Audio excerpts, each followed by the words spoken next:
You've been there before. It's late at night, and you promised yourself you'd go to bed early. But here you are, scrolling through your phone, watching just one more video, telling yourself, just 5 more minutes, for the 3rd time. Or maybe it's that diet you swore you'd stick to, the workout routine you abandoned after 2 weeks, or the important project you keep putting off until tomorrow. You beat yourself up about it. You call yourself lazy, undisciplined, weak-willed. You look at people who seem to have it all together, the ones who wake up at 5 a.m., hit the gym, eat clean, and crush their goals, and you wonder what's wrong with you. Why can't you just control yourself? Here's what nobody tells you: you've been lied to about self-control.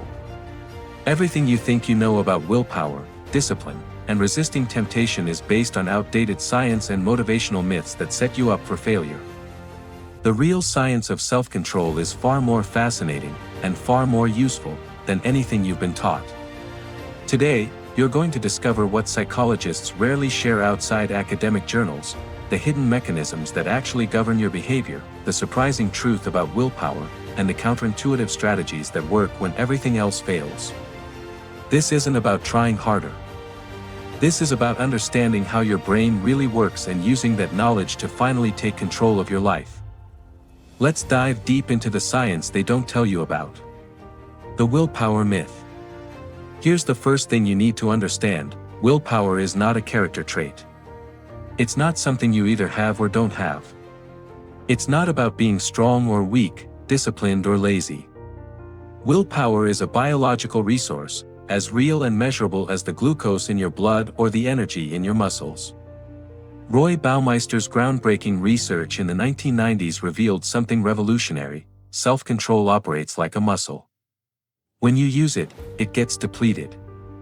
This phenomenon, called ego depletion, changes everything about how you should approach self-discipline. Think about your typical day. You wake up, and your self-control tank is full. You resist the snooze button. That takes some willpower. You choose the healthy breakfast over the sugary cereal, more willpower spent. You hold your tongue when your coworker annoys you, depleting further. You focus on boring tasks when you'd rather scroll social media, draining more. By evening, your tank is nearly empty, which is exactly why you collapse on the couch, order takeout, and binge-watch Netflix instead of going to the gym or working on your side project. You're not weak. You're depleted. But here's what psychologists don't emphasize enough: this depletion isn't just psychological, it's physiological. Studies show that acts of self-control actually consume glucose in your brain. When your blood sugar drops, so does your ability to resist temptation. This explains why you can be so disciplined all day and then completely fall apart at night. It's not a moral failure. It's biology. And here's the game changer: once you understand this, you stop wasting your limited willpower on battles that don't matter. You stop relying on sheer determination and start engineering your environment to make the right choices automatic. The environment is everything. You believe that self-control happens in your mind, in that moment of decision when you choose between the right thing and the tempting thing.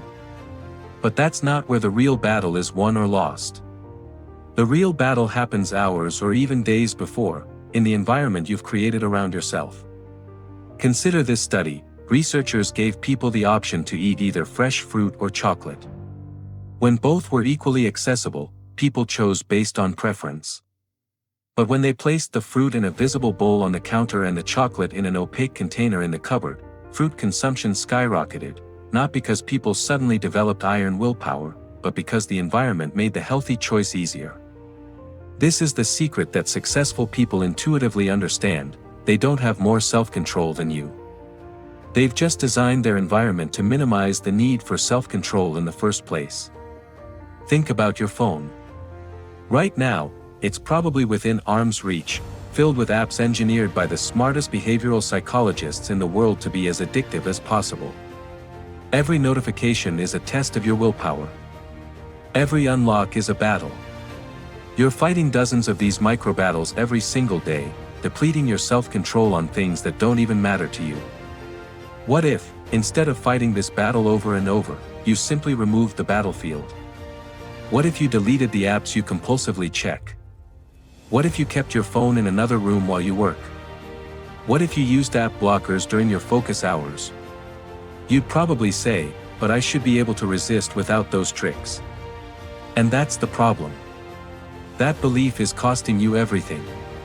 It's like saying you should be able to drive past your favorite bakery every single day without ever stopping, when you could simply take a different route. The people you admire for their discipline aren't constantly resisting temptation. They've structured their lives so they don't face temptation in the first place.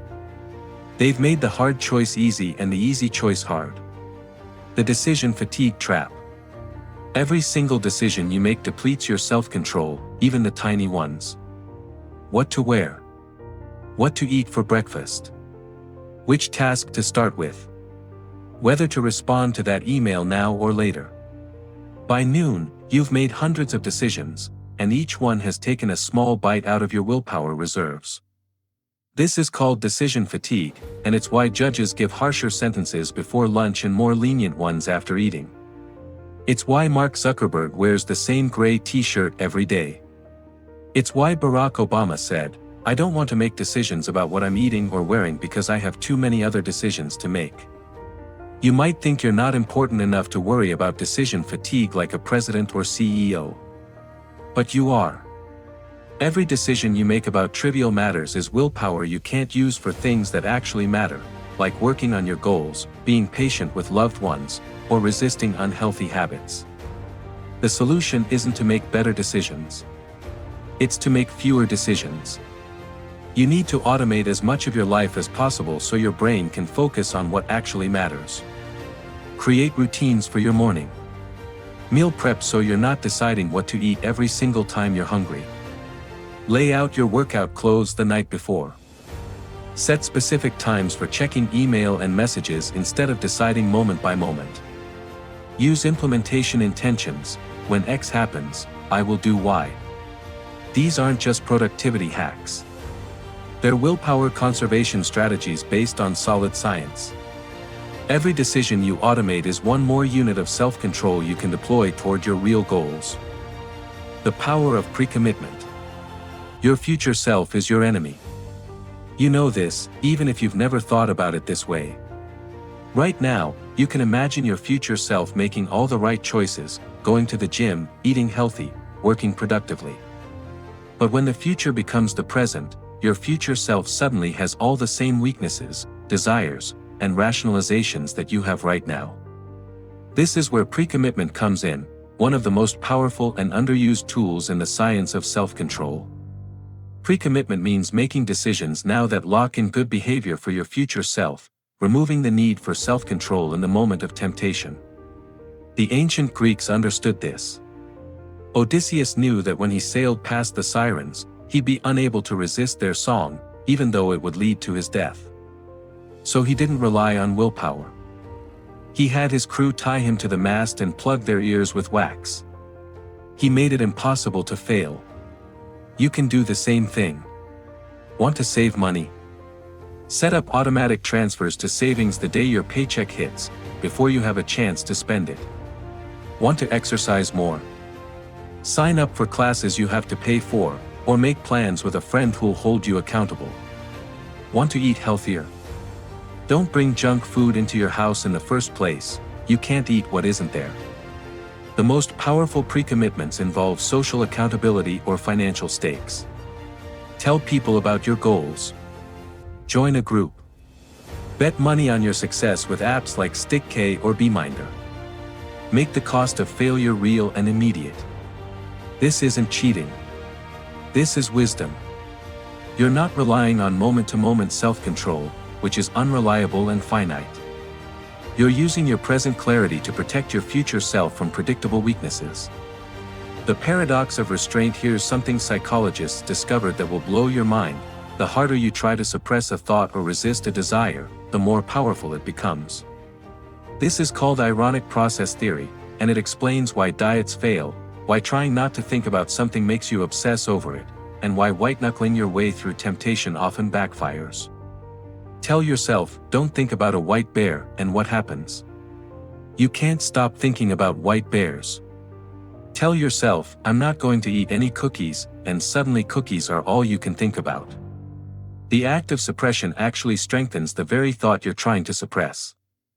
This creates a vicious cycle. You try to resist. The desire gets stronger. You eventually give in.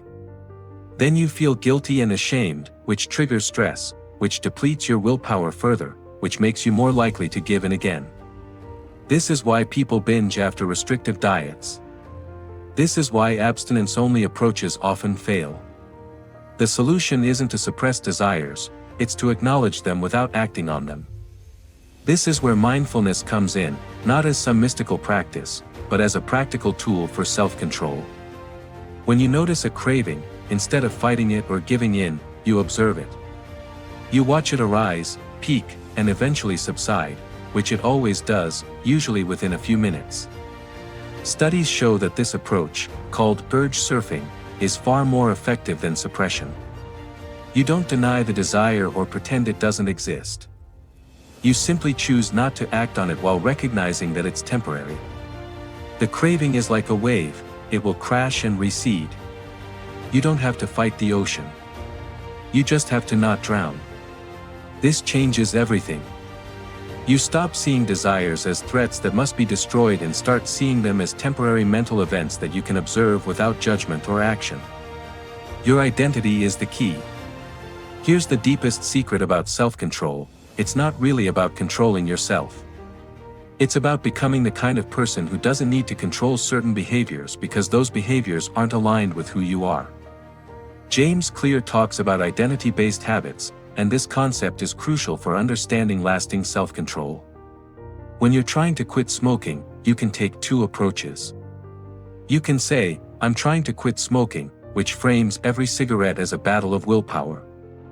Or you can say, I'm not a smoker, which makes it a matter of identity. The difference is profound.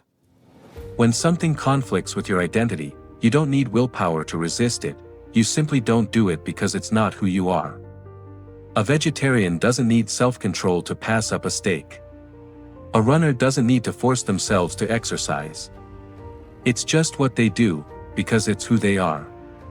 This is why your goals should focus less on what you want to achieve and more on who you want to become. Don't say, I want to lose 20 pounds. Say, I'm becoming the kind of person who takes care of their body. Don't say, I want to write a book. Say, I'm a writer.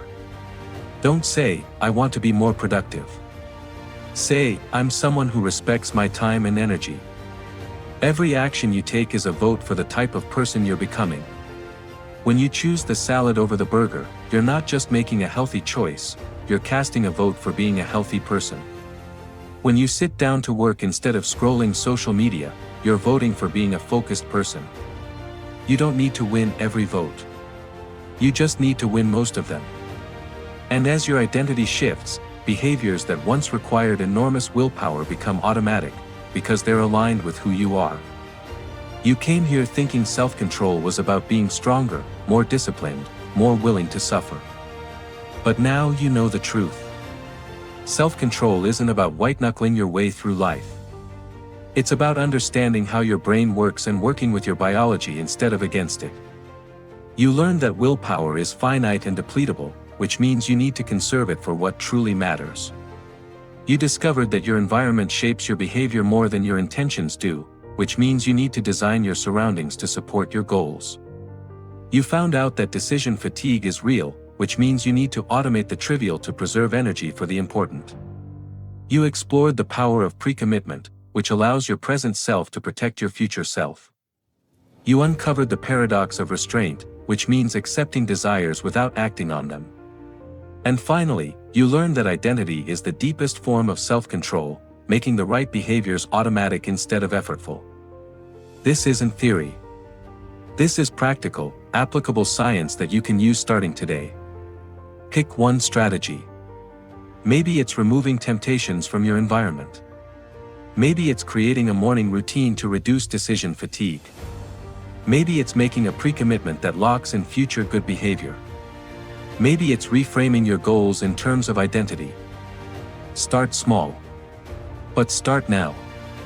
Because every day you rely on willpower alone is a day you're fighting with one hand tied behind your back. You have the science. You have the strategies. Now you just need to use them. Your future self is counting on you to be smarter than your past self. Don't rely on self-control. Engineer it. Design it. Build it into your life so deeply that discipline becomes effortless and the right choices become inevitable. That's the science they don't tell you. And now you know.